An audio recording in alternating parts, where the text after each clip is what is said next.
are gone. I sleep diagonal in my bed.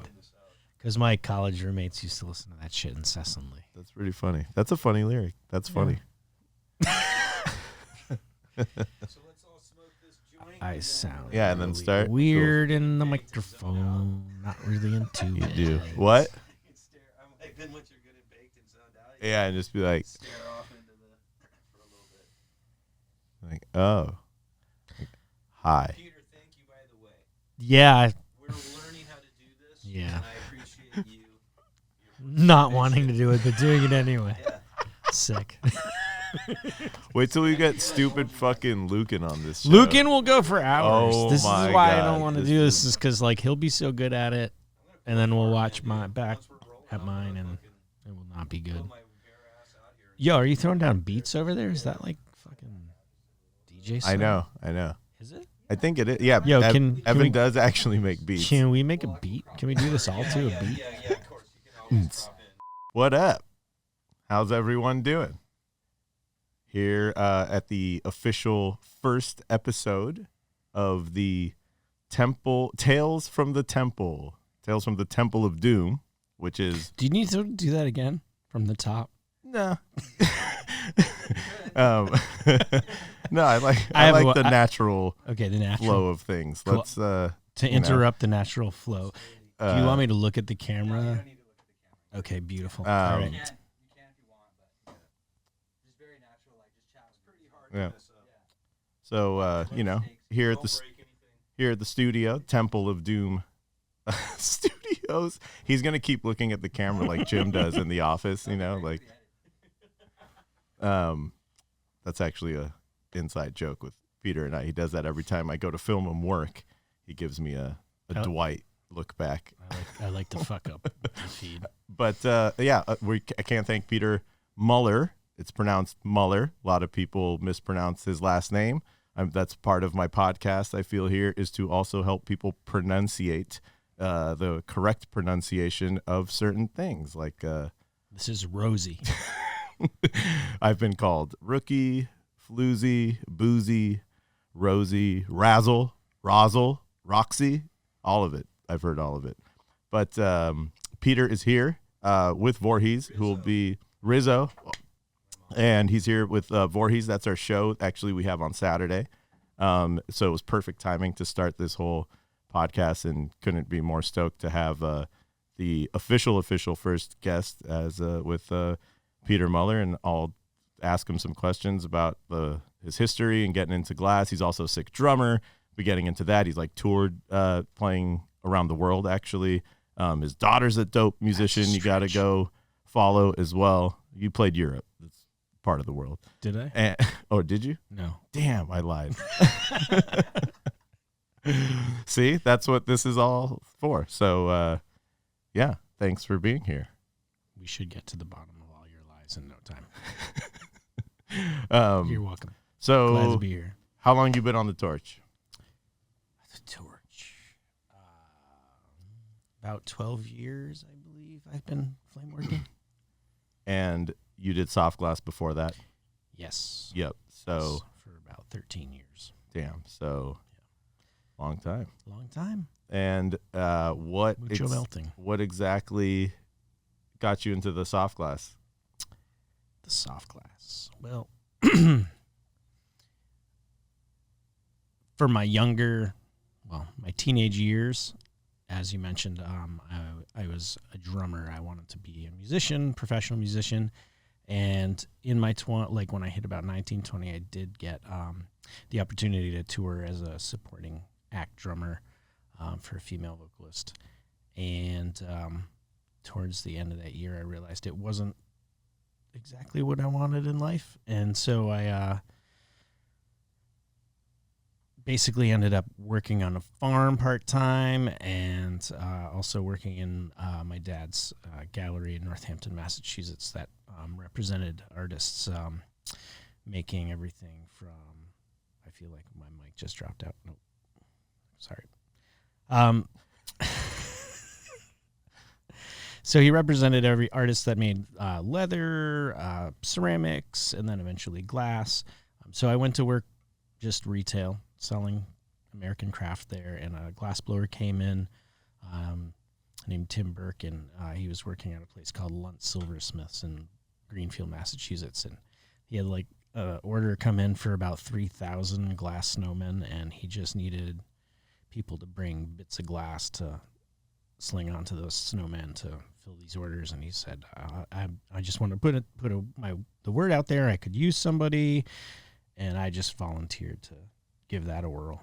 Crazy. Yeah. And within 2 weeks, I was like, oh, shit. Like, I always thought I wanted to be a drummer. I want to be a glassblower. And kind of just fell into the position where a job opening ended up there. It was like a punch time card factory. I ended up getting a job there like 6 days a week within the first month of blowing glass. And you were how old? 21. Nice. Yeah. Nice. Yeah. And then who was, I guess, the first kind of Boro artist that you met that started getting you to transition from like soft glass to Boro?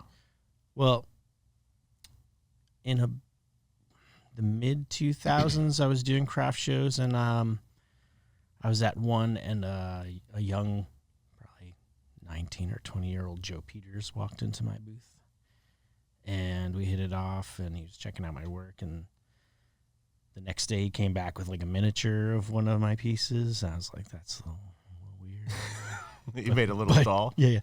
He made a little miniature of one of my vessels. Oh, that's right. I was doing soft glass vessels at that point. No, he brought one in the next day, and I was kind of blown away. I was like, whoa, dude, that's really sick and really nice of you. So we hit it off because we were two of the younger people doing the craft show circuit, and it eventually led to a collaboration where we were combining his flame working elements with my soft glass vessels.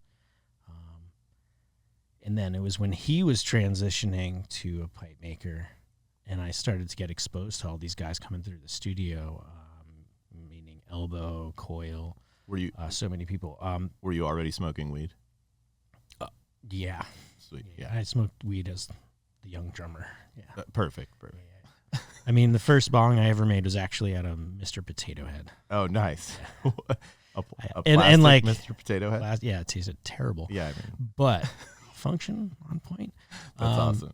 And it's hard. hard. On point. You put water in it. It was like Yeah. a bong. You said, yeah. I mean, Shit. they're ready to go. The little slot for his hat is like your mouthpiece. Your don't do this at home. Drill one. Flashing right now. Yeah. Anyway, That's I mean, awesome. I'm so old that Mr. Potato Head came with a pipe, as an accessory. That's so funny.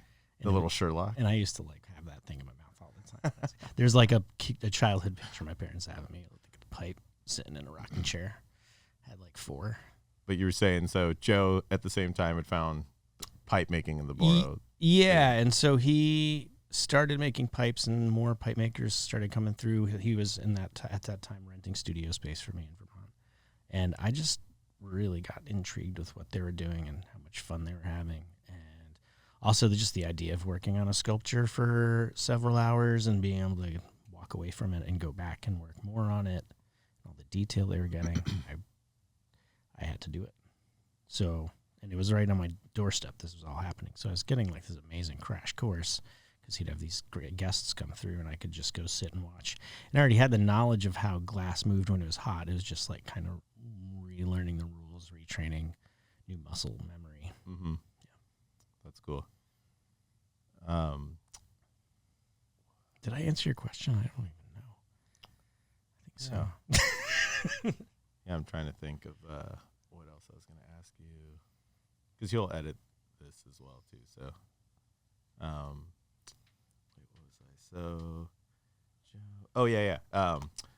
So I got to come visit you just recently, and I got to see a lot of the soft glass like vessels that you had made, and a lot of like the collaborations and stuff like with Joe that you were talking about. Mm-hmm. What made you start wanting to make the dolls? Like what transition? All right. Like the big transition that happened from being a soft glass worker to being a flame worker is like, as I was building this soft glass business, I'd made vases and bowls and paperweights, and I kind of checked off these boxes that I thought everybody wanted and was really always kind of conscious of my audience and catering to my audience.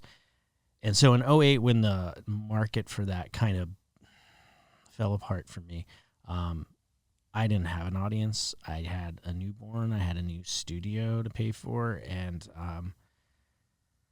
it was kind of like, fuck it. All right, I have no audience. I'm not going to worry about what people want me to make. I'm going to learn flame working, and I'm going to make shit I like. And that came back to me thinking about how I loved stop motion animation and some of these movies like Nightmare Before Christmas and things like the aesthetic, Tim Burton's aesthetic, and Dr. Seuss, and these things I grew up with. That's fun to me. So I immediately, even as I was just trying to make like a spoon, I was like, I'll start trying to put like little stitches on it. And that led me to think about the Voodoo Doll. And it came at a point in my life where, I was like on the road to have my own hot shop and continue making vessels and doing craft shows. And that fell apart. And I had a new studio to pay for, as I mentioned. And I had this newborn, which I had never experienced. I definitely felt like not fully in control of my life at all. Like somebody else had a voodoo doll of me and was like controlling my existence. And so that stitching that I was playing around with and that thought process came to like, let me make a voodoo doll. It was also very much inspired by Coyle. Coyle was coming through at that period, and he was doing this money project where he had this character that he'd bring to people all around the country, and they'd create a new narrative for that character and collaborate on it. And like, it created such a wide array of cool variations. That voodoo doll character I started making, it was conscious that it would be a really cool thing to collab with. And it has been really fun. I can really go in so many different directions with it.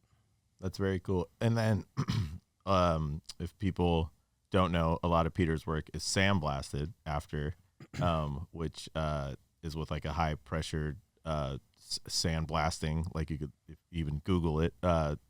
So it takes layers of glass off. You can even literally sandblast through a piece if you keep sandblasting and apply enough pressure. So at what point did you figure out like, oh, if you sandblast this, that it'll even give it like that next effect, It kind of carried over from the last successful like collaborative series I was doing with Joe Peters, which were these wall installations where I was making pretty much low bowls that mounted on the wall, and we'd hexstall in a boro, either fish or dragon or whatever we wanted into these basically frameworks and make different patterns across walls. And towards the end of that, like it went from like double overlay pieces where it was always white with another color over it to doing all kinds of rainbows of color, and to cut down on like the reflection and reflections on the glass. I started sandblasting those. And so when I started making this like stop motion animation inspired character, I mean, I wanted it to be matte, and I had access to sandblaster, so I immediately started sandblasting the work. Cool. And I liked the idea that you could tape off certain sections and have glassy looking portions, or which is like his buttons on the eye, nails, just like windows and pieces. It's very cool. Did you take any lessons from like any artists, like especially when you started making pipes and stuff? A lot of, like I said, I feel super lucky to have been in the studio with Joe during a period he was getting ready for his first Goosefire show. Oh yeah. And like everybody in the country seemed to come through that year to work. That's the first to be as part of that show. First show I took Kelly, my wife, too. And yeah, we rolled up line around the block. Yeah. And I was like, I don't think we're gonna get in. And then we walked towards the front. I was like, maybe I'll see someone I know. And Joe was there. He's like, Rosie. Yeah. And got us in, and it was fucking packed. Yeah. I totally remember that. So that was... Were you there? Yeah, I was there. Oh, shit. I don't know. And D-Rec was there? Yeah. I don't remember meeting D-Rec then. Do you remember him being there though?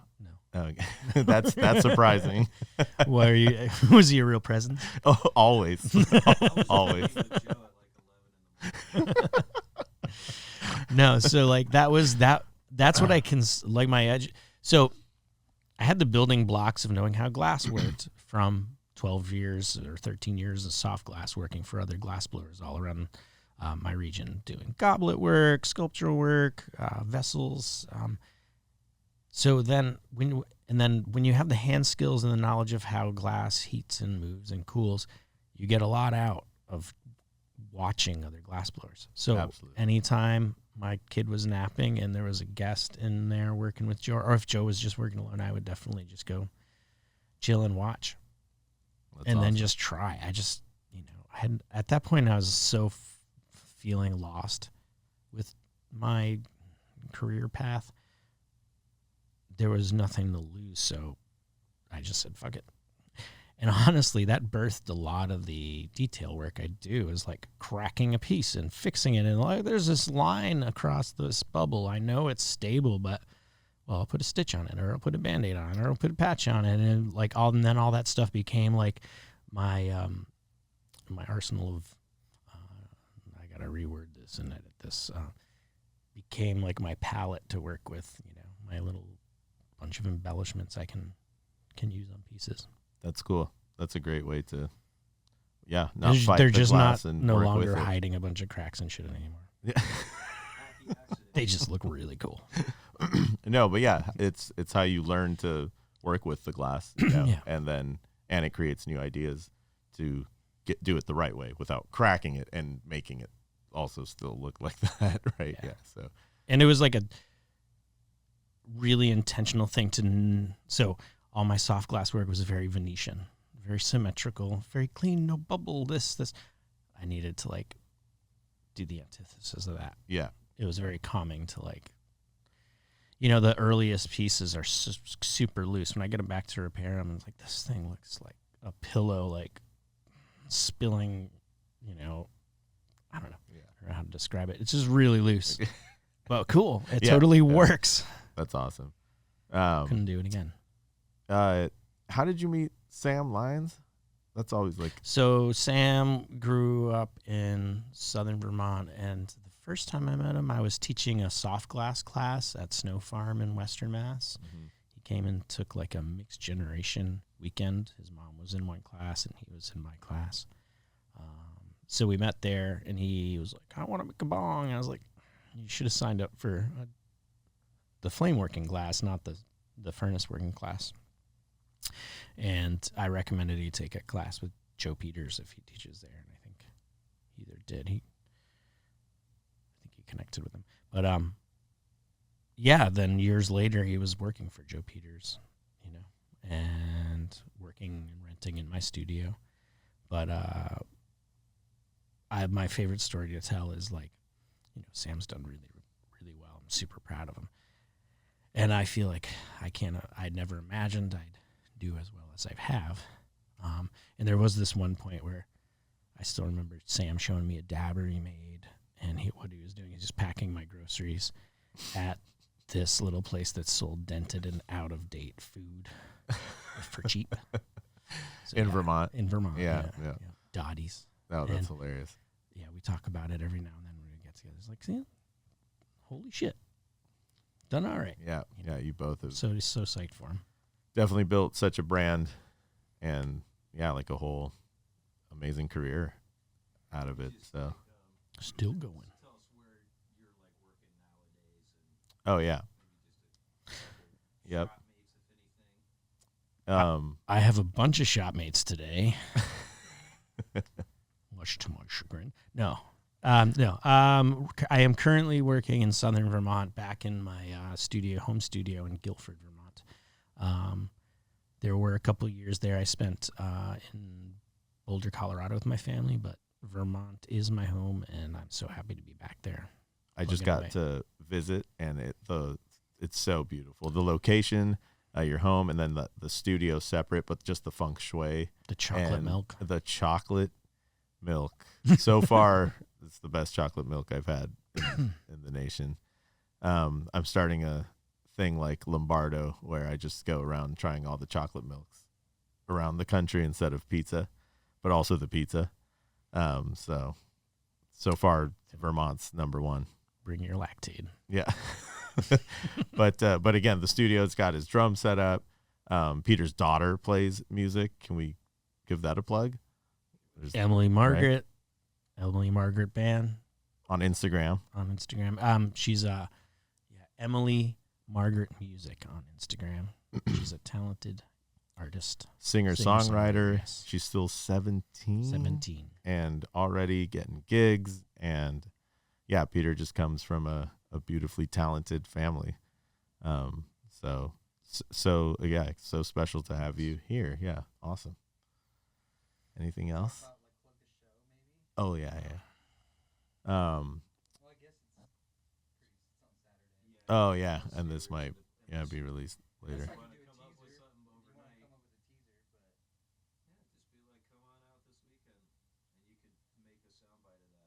Yep.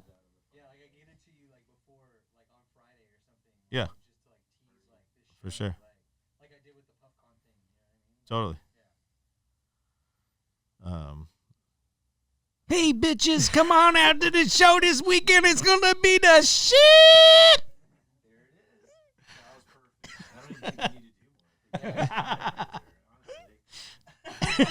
All right, cut. So Fuck Luke. keep that in there. Don't edit that. We'll edit that out. Don't edit that. Stoked that we get to have you here multiple times a year. One mega event is the Temple Takeover, which originally started as fuck Lucan, but the Salt's Temple Takeover. We got the studio 4 years ago. Right into the first year anniversary, we invited Salt to come be kind of like the head glass blower-ish in charge of just like trying to make a bunch of collabs happen, because that's just his flow. And Because, even if you don't ask him to, he's going to gonna fucking make it. He's gonna put eyes and teeth on it. That's a good thing. He's the boss. And there's certain other artists that kind of have that same drive and motivation and just kind of like touch, and that have worked with Salt already a bunch and have already just become good friends with them. So I hit up Peter Muller, I hit up Rhino, I hit up Brandon Martin. In the studio we got D-Rec. So they've all just been friends for such a long time. Boom's local, Hoobs is local. There's Swears, Algae, and Merlabs in the studio as well. Rhino? I said Rhino. Okay. And then Megan as well. There's that's, I believe, it for the whole Temple Takeover crew, but we've added people after the first year. It went so fucking well, and we had so much fun, even though Salt literally nonstop works and makes Voorhees. I forgot Voorhees. Makes everyone work nonstop. I thought we were going to wrap it up here, bro. No, this was another segment we're gonna use. We're gonna edit shit. The Temple Takeover, man. Like, yeah, no, we didn't start talk from the about top. we didn't Start talk from about the the Temple Takeover. Just start from the top. And yeah, let me start from the actual top on the Temple Takeover, because I got the list of artists now. A group event where some of the top glassblowers from across the country gather once a year. It's a quest to ride that invoice as high as it possibly can go. Like Salt Glass says, to the moon. Oh my God. Okay. So we're lucky to get Peter here multiple times a year. One mega event is what we call the Temple Takeover. We do it around the anniversary of our studio, where we get a few artists from out of state get to come here, and they post up for about a week. Muller's obviously one of them. And then we do the drop of all the work on our 420. So we do the anniversary drop there. And we just did the third Temple Takeover, and that was, it gets better and better every year. minus Billy Strings only came the first year. Oh yeah. So okay, Billy Strings crashed the first Temple takeover. If you don't know who Billy Strings is, then you might be living under a rock. But you should Google it. And he's a fantastic person and musician, and he's got an incredible band. For some lucky reason, Lucan Salt is friends with his stage manager, and that all just came to fruition and was amazing. He was playing across the street from a music venue that we have at our studio here called the Observatory. So we all got to go over there and hang out in the the lighting board and soundboard area. And Billy and his whole staff and crew, Nate, really treated us super fantastic. That was the first year of the Temple takeover. It was already, the standards were set very high, and I've let them down every year by not being able to get Billy to come back. But Billy, where have you been? Shout out Billy Strings. But the Temple takeover has just become one of the. It's become like almost. I'm not to toot our own horn, but very like DFO-ish. It's become like a prominent glass event that it gets everyone's eyes on the studio. We have counted over 100 pendants for one of the shows. So many pieces get made between approximately 8 to 12 different artists during a 1 week span. And then we also always just host Peter with either teamed up with someone like Voorhees, or just his own show, or with someone else. But thanks for being a huge part of the Temple takeover. That is my pleasure. Yeah, it's super fun. It's one of my things that I look forward to most.